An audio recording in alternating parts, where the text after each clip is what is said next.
இந்தியால வந்து பார்த்தீங்கன்னா, மிகப்பெரிய போராட்டம் வந்து நடந்துகிட்டு இருக்கு. North side. அத வந்துட்டு இப்போ இருக்க எதிர்க்கட்சியா இருக்க நம்ம தமிழ்நாட்ல திமுக காரங்க எல்லாருமே என்ன பண்றாங்க, நீட்டுக்கு எதிரா வந்துட்டு நாங்க போராடுறோம்ன்னு சொல்லாம, நீங்க வந்து நார்த் சைடு வந்து எல்லாரும் வந்து கல்விக்காக போராடுறாங்க. இங்க வந்து ஜனநாயகன் படம் டிக்கெட் கிடைக்கலன்னு போராடுறான்.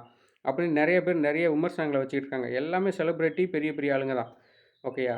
நீங்கலாம் வந்து கடந்த 5 வருஷத்துல எங்க போனீங்கன்றது தான் வந்து டிவிகே சார்பா இருக்கிற எல்லாரோட கேள்வி. இது டிவிகே சார்பு மட்டும் இல்ல. ஒட்டுமொத்த தமிழகத்தோட மக்களோட கேள்வியே அதுதான். இத்தனை ஆண்டு காலம் நீங்க என்ன பண்ணிக்கிட்டு இருந்தீங்க? இந்த நீட் கொண்டு வரும்போது யார் ஆட்சியில இருந்தது? மேல வந்து காங்கிரஸ் தான் ஆட்சியில இருந்தது. அதுல கூட்டணியில இருந்தது யாரு? திமுக நீங்க தான். இன்னைக்கு நீங்களே வந்து நின்னுகிட்டு பேசிக்கிட்டு இருக்கீங்க. அதுவும் நீட்டுக்கு எதிரா பேசினாலும் பரவால்ல. எல்லாருமே தளபதி, டிவிகே சம்மந்தமா இத பத்தியே தான் பேசிக்கிட்டு இருக்கீங்க. நீங்க போயிட்டு ஆதரவு வந்து மேல அங்க டெல்லியில போய் குடுக்க வேண்டியது தானே! இல்ல இங்கனாச்சும் அத பத்தி பேச வேண்டியது தானே! அத விட்டுட்டு இதுக்கும் காரணம் வந்து டிவிகே. ஏன்டா கட்சி ஆரம்பிச்சு 2 வருஷம் தான் ஆகுது. ஆட்சிக்கு வந்து இப்ப தான் 2 மாசம் முடிஞ்சுச்சுன்னு நெனைக்கிறேன். இவங்க எப்புட்றா காரணமா இருக்க முடியும்? இதையும் வந்துட்டு சோசியல் மீடியா ஃபுல்லா பரப்பிக்கிட்டு இருக்கானுங்க. இதுக்கு பார்த்தோம்னா, பல பேர் சொம்பு தூக்கிட்டு இருக்கானுங்க. அதுலயும் திரைத்துறையில சொல்லவே வேணாம். நெறைய பேர் சொம்பு தூக்கிட்டு இருக்காங்க. ஆனா, இப்படி ஒரு முட்டாள் கூட்டத்த நான் பார்த்ததே இல்ல.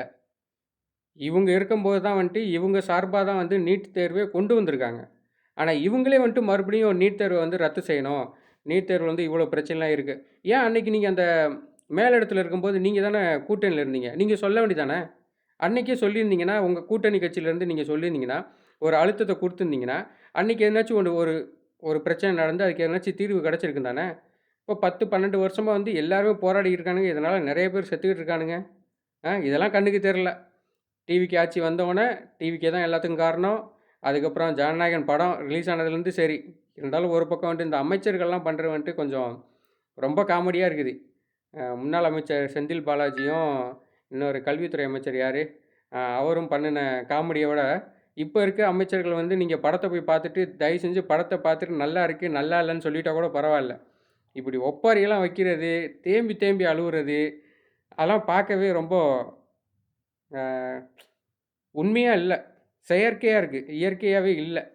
அதனால மத்தபடி இந்த ஆடியன்ஸ்லாம் வந்து கண் கலங்கிட்டு வர்றது எல்லாமே வந்துட்டு பார்க்க கொஞ்சம் நல்லா தான் இருக்குது. இருந்தாலும் ரொம்ப வருத்தப்படுறீங்கன்னு தான் எனக்கு தோணுதுடா. சரியா? தளபதி படம் நடிச்சுட்டாரு. நடிச்சுட்டு அவர வந்து இப்போ இன்னொரு இடத்துல நல்ல இடத்துல வந்து எல்லாரும் சேர்ந்து உட்கார வச்சுட்டாங்க. தமிழ்நாட்ல கொஞ்சம் கொஞ்சமா லஞ்சம், ஊழல் எல்லாமே குறைஞ்சுகிட்டு இருக்கு அப்படின்றத நம்ம வெளிப்படையா எல்லா சோசியல் மீடியாவிலயும் சரி, ஒரு சில அந்த டிவி சேனல் இந்த நியூஸ்லலாம் நம்ம பார்க்க முடியுது. அதனால எல்லாமே நல்லதே நடக்கும். தளபதி அடுத்தடுத்து நீங்க பார்ப்பீங்க. இதுக்கு முன்னாடி 1 வருஷத்துக்கு ஒரு டைம் பார்த்துக்கிட்டு இருந்தீங்க. இதுக்கப்புறம் இப்ப தான் டிவில வர்றாரு. அப்புறம் சட்டசபையில வர்றாரு. அடுத்து நடக்கப்போற இடைத்தேர்தல் 7 தொகுதியோ, 8 தொகுதி அங்க வருவாரு. இதெல்லாம் வந்துட்டு இந்த வியூஸ்காண்டியும், அ கொஞ்சம் ஃபேமஸ் ஆவணும் அப்படின்றக்காண்டி நெறைய பேரு ஒரு சில முட்டாள்தனமான விஷயங்கள்லாம் வந்து ரொம்ப முகம் சுளிக்கிற மாரி இருக்கு. இதுக்கெல்லாம் எதுனால வச்சு முட்டு குடுக்க முடியாது. ஓகேயா? நான் படம் பார்த்த வரைக்கும், இங்க மலேசியாவுல நான் சொல்றேன். எல்லாருமே அப்படி கதறு கதறுன்னு கதர்றாங்க. அதில பார்த்தீங்கன்னா, அதிகமா பொண்ணுங்க தான் கதர்றாங்க. பசங்க கூட ஓகே. ஏன் கதர்றீங்க? எதுக்கு கதர்றீங்கன்றது உண்மையா தெரியல. சரி ஓகே. உண்மையான பாசம், அன்பு எல்லாமே வச்சிருக்கீங்க. சரி மிஸ் பண்றீங்க. பட் ஆனா இன்னொரு பக்கம் வந்துட்டு அவர நீங்க பார்க்கலாம். நியூஸ் நியூஸ் சேனல்ல பார்க்கலாம். இனிமேல் அடிக்கடி பார்க்கலாம். சரியா? அடுத்தடுத்த தலைமுறைகள் வருது படம் நடிக்கிறதுக்கு. இன்னும் நெறைய நெறைய ஸ்டார்லாம் இருக்காங்க. அதில யாருனாச்சும் முதலமைச்சர் வர கூட வாய்ப்பு இருக்கு. அந்த மாரி ஓடுங்க. சரியா? அத விட்டுட்டு நீங்க இந்த படம் பார்த்தோம், நல்லா இருந்துச்சு, நல்லா இல்லன்னு சொல்லிட்டு அந்த இடத்துல நிப்பாட்டிக்கங்க. ரொம்ப பார்க்கவே ரொம்ப ஒரு மாரியா நல்லா இல்ல. சரியா? அதுலயும் என் பக்கத்தில உட்காந்துட்டு பார்க்குற ஆளுங்கலாம் வந்துட்டு சொல்லவே வேணாம். ஆ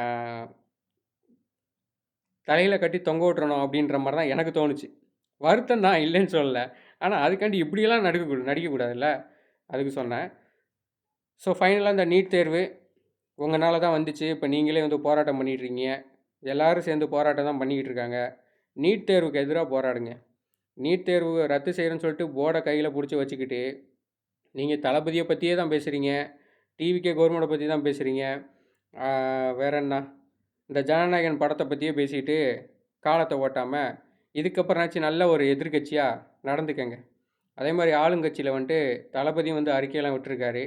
ஆ பள்ளி கல்வித்துறை அமைச்சரா அவர் கூட சொல்லியிருக்காரு. பொதுமக்களுக்கு இடையூறு இல்லாம போராட்டம் நடத்த நாங்க அனுமதி தர்றோம். பொதுமக்களுக்கு இடையூறு நடக்கும் வகையில் வந்துட்டு கண்டிப்பாக கைது நடவடிக்கைலாம் எடுக்கப்படும் அப்படின்லாம் சொல்லிக்கிட்டு இருக்காங்க. ஓகே. இந்த இப்போ வந்துட்டு பார்த்தோம்னா, இந்த பிரச்சனை ரொம்ப பெருசா போயிட்டு இருக்கு. இதில இந்த என் கூட வேலை செய்ற அந்த மஞ்ச பொடியனுங்க, அந்த வேற வேற நாட்டுக்காரனுங்கலாம், பாரு ஜென்சி புரட்சி நடந்துருச்சு. அ மோடி வந்து மோடி ஆட்சி வந்து கவிழ்க்கப்பட போகுது அப்படி இப்படின்னு, அவனுங்கலாம் வந்துட்டு நம்மகிட்ட சொல்றப்போ, யார்றா நீங்கலாம்? இந்தியான்னா அவ்வளோ உங்க உங்க மாரி நாடுன்னு நெனச்சீங்களாடா? நீங்க என்ன ஒரு கூட்டத்த கொண்டு வந்துட்டு மொத்தமா எல்லாத்தையும் முடிச்சிட முடியுமா? அந்த காக்ரோச் ஜனதா பார்ட்டி வந்து அவங்களோட கோரிக்கை என்ன? இந்த கொஸ்டின் பேப்பர் ரிலீஸ் ஆயிருச்சு. இதனால வந்து 20 பேர் பக்கம் மரணம் நடந்திருக்கு. அவங்களுக்கு இழப்பீடு வேணும். அந்த அமைச்சர் வந்து பதவியிலேருந்து நீக்கணும்னு தான் சொல்லி அ போராட்டம் பண்றாங்களே தவிர, மொத்த ஆட்சியும் வந்து கவிழ்க்கணும், ஆட்சி மாற்றம் நடக்கணும் அப்படிலாம் யாருமே போராடல. இவிங்கலாம் பார்த்தோம்னா, இந்த அந்த பக்கத்து பக்கத்துல இந்த ஒட்டிக்கிட்டு இருக்கானுங்கல்ல நம்ம நாட்டு பக்கத்துல. இவனுங்க இந்த குட்டி குஞ்சானுங்கலாம் வந்துட்டு நம்மகிட்ட காமெடி பண்ணிட்டு சொல்லிட்டு இருக்கப்போ, கடுப்பு மேரா வருது. அவனுங்கள்ட்ட என்னன்னு சொல்லி புரிய வைக்கிறது? இது வந்து உங்க மஞ்சப்பொடி நாடு மாரி இல்ல. இது வந்து பாகிஸ்தான் மாரி இல்லடா. ஸ்ரீலங்கா மாரி இல்லடா. கேன புண்ணாக்குங்களா? அப்படின்னு எப்படி சொல்லி அவைங்களுக்கு புரிய வைக்கிறதுன்னு தெர்ல. அவைங்களுக்கு அவைங்க மொழியில சொன்னாலும் புரிய மாட்டேங்குது. மலாய் மொழியில சொன்னாலும் புரிய மாட்டேங்குது. எந்த மொழியில சொல்லி தான் புரிய வைக்கணுன்றது தெர்ல. ஆனா, ஆக மொத்தம் அவைங்க எல்லாமே ரொம்ப ஆவலோட எதிர்பார்த்துட்டு இருக்கானுங்க. இந்த பிஜேபி கட்சி வந்து இந்த மோடி அவர்களோட ஆட்சி வந்து கவிழ்க்கப்படணும் அப்படின்றத வந்து சுத்தி இருக்க நாடுகள்லாம் ரொம்ப ஆர்வமா பார்த்துட்டு இருக்கானுங்க. அதுக்கெல்லாம் வாய்ப்பில்ல ராஜா. சரியா? ய கொள்கை கோட்பாடுல வந்து சில முரண்பாடுகள் அ பிஜேபி பிஜேபி கட்சி மூலமா இருந்தாலும், ஆனா நம்ம இந்தியாவுக்கு மோடி அவர்களே வந்து சரியான ஆள் அப்படின்றத என் சார்பா நான் சொல்லிக்கிறேன். இந்த நீட் தேர்வு மட்டும் பிரச்சனையாவே இருக்கு. அத தூக்கி போட்டாய்ங்க அப்புட்ன்னா கொஞ்சம் நல்லாருக்கும். பசங்க படிப்புக்கு எல்லாத்துக்குமே சரியா இருக்கும். யார் யாரெல்லாம் டாக்டர் ஆவணுமோ, நல்லா 12ல நல்லா படிச்சு நல்ல மார்க் எடுத்து டாக்டர் ஆயிட்டு போறானுங்க. இதுக்கு இடையில நீட் தேர்வு வைக்கிறேன், அத வைக்கிறேன், இத வைக்கிறேன்னு சொல்லிட்டு பல பேர் இதில உயிர விட்டுறானுங்க வேற. சரி அவ்வளோதான். மத்தபடி சொல்றதுக்கு ஒண்ணும் இல்ல. நெறைய இன்னைக்கு பேசிட்டேன்னு நெனைக்கிறேன். பாய்.